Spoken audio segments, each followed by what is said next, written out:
You might be addicted. Yes, you, scrolling on social media right now. At least that's what a Los Angeles jury ruled this week in a landmark case against Meta and YouTube. Welcome to the Morning Medical Update Weekly Recap with Medical Economics. My name is Austin Luttrell, and these are the top stories in medicine this week. So on Wednesday, a Los Angeles jury found Meta and YouTube liable in a social media addiction case that's been working its way through the courts for a while now. You might remember back in February when the head of Instagram testified that even heavy, problematic social media use doesn't constitute as clinical addiction. Ultimately, the jury disagreed. The plaintiff, a now 20-year-old woman identified as KGM, sued over features like infinite scroll and algorithmic recommendations that she says drove her into anxiety and depression. The New York Times compared the case to 20th century lawsuits against big tobacco, with plaintiffs arguing that Meta and YouTube knowingly built products as addictive as cigarettes or digital casinos, and the company should be personally liable for the harm they caused. This case is just one of thousands of similar cases outstanding from parents, school districts, and state attorneys general, and the verdict could expose the companies to significantly more in damages or force fundamental changes to the way social media apps currently function.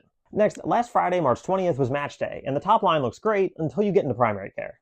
The 2026 main residency match broke records. It was the biggest in the program's history, over 53,000 applicants, more than 44,000 positions offered, and 38,000 future doctors are heading into their first year residency spots.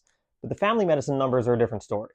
The specialty added positions this year, 5,491 in total, but the fill rate actually dropped from 85% last year down to 83.6%, leaving 899 slots empty. The NRMP is now standing up a formal blue ribbon panel to dig into why medical students keep passing on family medicine.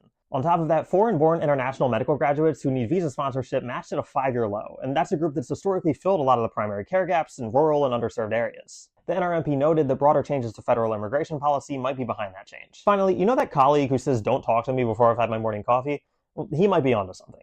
A new study out of Singapore found that caffeine doesn't just keep you awake, but it can actually reverse memory damage caused by sleep deprivation, specifically the kind of memory that lets you recognize people that you've already met. Researchers found that sleep loss doesn't just make you tired, but it knocks out a specific memory circuit in the brain, and caffeine, as it turns out, targets that exact circuit and brings it back online. Researchers hope that it could eventually point towards treatment options for cognitive decline down the road. For now, though, scientifically speaking, you have a better case than ever for that second cup. But that's all for your weekly recap. As always, check back for more morning medical updates every Tuesday, Wednesday, and Thursday mornings over at medicaleconomics.com. I'll see you back here next Friday with the week's top stories.